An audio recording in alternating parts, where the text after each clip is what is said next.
அஸ்ஸலாமு அலைக்கும் வரஹ்மத்துல்லாஹி வபரகாத்துஹு. எல்லாம் நலமாக இருக்கிறீங்களா? அல்ஹம்துலில்லாஹ். இன்னைக்கு ஒரு ஹதீஸை தெரிஞ்சுக்கலாமா? இன்ஷா அல்லாஹ்.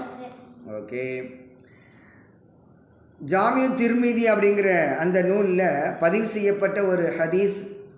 கால ரசூலுல்லாஹி ஸல்லல்லாஹு அலைஹி வஸல்லம் அர்-ரஜுலு அலா தீனி ஹலீலிஹி ஃபல்யன்துர் அஹதுக்கும் மையு ஹாலிலு.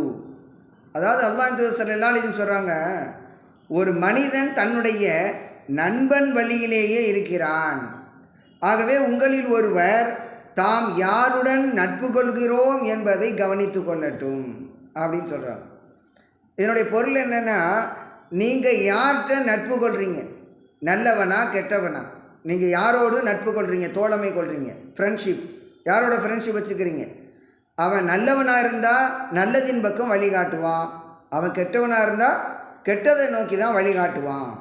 அப்போ நல்லா படிக்கிற பையனோட நம்ம நட்பு வச்சுக்கிற போது அவன் படிக்கணும், எக்ஸாமில் பாஸ் ஆகணும், அதிகமான மார்க் வாங்கணும் அப்படின்னு அந்த நிலைவிலேயே இருப்பான், அந்த எண்ணத்திலேயே இருப்பான்.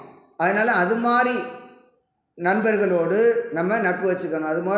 அது போன்ற பிள்ளைகளோடு நம்ம நட்பு வச்சுக்கணும்.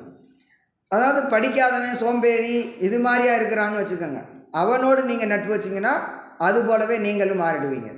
அப்போ நல்வழி காட்டக்கூடியவர் யாரோ அவரோடு நம்ம நட்பு வச்சுக்கணும்.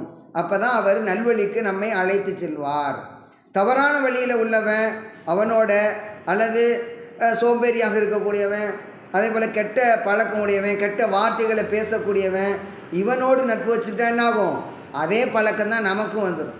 அவன் பேசக்கூடிய வார்த்தைகளை கேட்டு கேட்டு நமக்கும் நம்ம அறியாமலே கெட்ட வார்த்தை பேசிடுவோம். அப்போ அதனால என்ன செய்யணும்? நட்பு கொள்வது மிக முக்கியம். அதனால தான் சொல்லுவாங்க, உன்னுடைய நண்பனை சொல், நீ யார் என்று நான் சொல்கிறேன் அப்படின்னு ஒரு பழமொழி சொல்லுவாங்க. அதாவது உன்னுடைய நண்பன் எவ்வழியோ அவ்வழியில் தான் நீயும் போவ. அதனால் என்ன செய்யணும்? ஃப்ரெண்ட்ஷிப் ரொம்ப முக்கியம். யாரோட நட்பு வைக்கிறோம் அப்படிங்கிறது ரொம்ப முக்கியம். விளங்குச்சா? யாரோட நட்பு வைப்பீங்க நீங்கள்லாம்? நல்லவர்களோடு, நல்ல வழி காட்டக்கூடியவர்களோடு நட்பு வச்சுக்கணும். யாரெல்லாம் நல்ல வார்த்தைகள் பேசுகிறாங்களோ, நல்லா படிக்கிறாங்களோ, நல்ல சிந்தனை உடையவர்களாக இருக்கிறார்களோ அவர்களோடு நாம் நட்பு வைத்து கொள்ள வேண்டும். இதை பார்க்கக்கூடிய சிறுவர் சிறுமியர் அனைவரும் இதை உணர்ந்து செயல்பட வேண்டும். மிக முக்கியமான இந்த ஹதீஸை நம்முடைய அன்றாட வாழ்க்கையில் நம்ம செயல்படுத்துவோம் இன்ஷா அல்லாஹ். இந்த பயனுள்ள செய்தியை உங்களுடைய நண்பர்கள் உறவு எல்லாருக்கும் அஸ்ஸலாமு அலைக்கும் வரஹ்மத்துல்லாஹி